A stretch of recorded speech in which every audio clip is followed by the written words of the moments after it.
May begin. Alright, good morning everyone. If you guys have heard Jacob's speech before, you guys probably know that I'm from Hong Kong. And today I will be talking about my hometown, Hong Kong. Hong Kong, the Eastern Curve, officially the Hong Kong Special Administrative Region of the People's Republic of China, is a city located in the East Asia. In this speech, I will be talking about some interesting facts about Hong Kong that you guys might not know. And you guys might be surprised, but they're actually happening. But before you get into all this, let's talk about some basics before. Hong Kong is a very crowded country, a city, I mean. According to the facts ISD from Hong Kong SAR, in 2014, there are estimated 7.24 million people living in Hong Kong, which is about the same population with the San Francisco Bay Area. But the total area of Hong Kong is only 2,755 kilometers, which is only 16% of the Bay Area. According to World Atlas, there are 310 skyscrapers in Hong Kong. It makes Hong Kong the city with the most skyscrapers in the world, while the second place city, New York City, only has 238. And Hong Kong is a really busy city, and people need to work really hard to keep Hong Kong as the second most competitive economy behind the United States in an annual report by the International Institute for Management Development.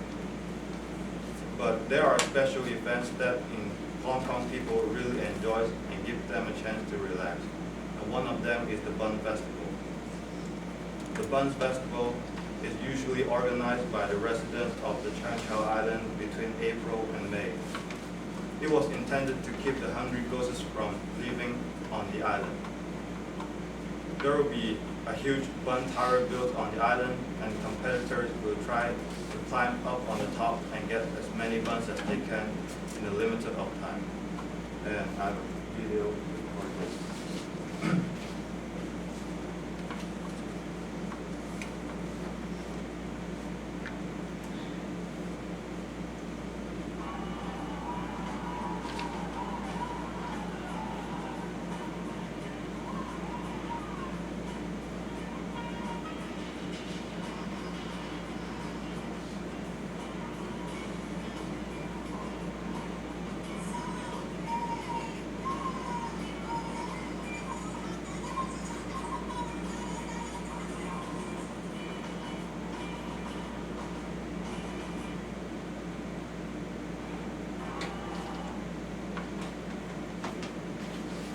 Right, so here's the Bun Festival. If you happen to come to Hong Kong between April and May, don't forget to miss it.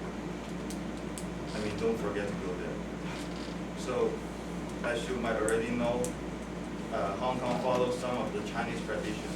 One of them is the Bun Festival that I just talked about, and the other one is Feng Shui. According to 20 Facts Hong Kong Point 13, architects in Hong Kong takes feng shui into considerations in the design and construction of a building.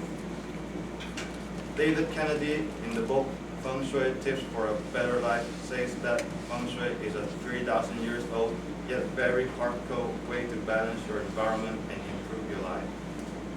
So how does feng shui work? David Kennedy also talked about it in the book.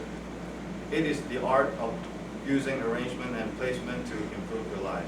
It is a way of manipulating environment factors to enhance the light energy of the environment and improve your destiny. The term feng shui means wind water in Chinese. It comes from a Chinese proverb describing the most desirable place to live. Where the wind is mild and the sun is warm, the water is clear and the vegetation lush. And another tradition in Hong Kong is that people believe that eating noodles on someone else's birthday is means thing to afford one a long and blessed life. According to 20 Facts Hong Kong Point 17, because noodles are long, and long means a long life. Speaking of noodles, Dai Pai Dongs can be found everywhere in Hong Kong.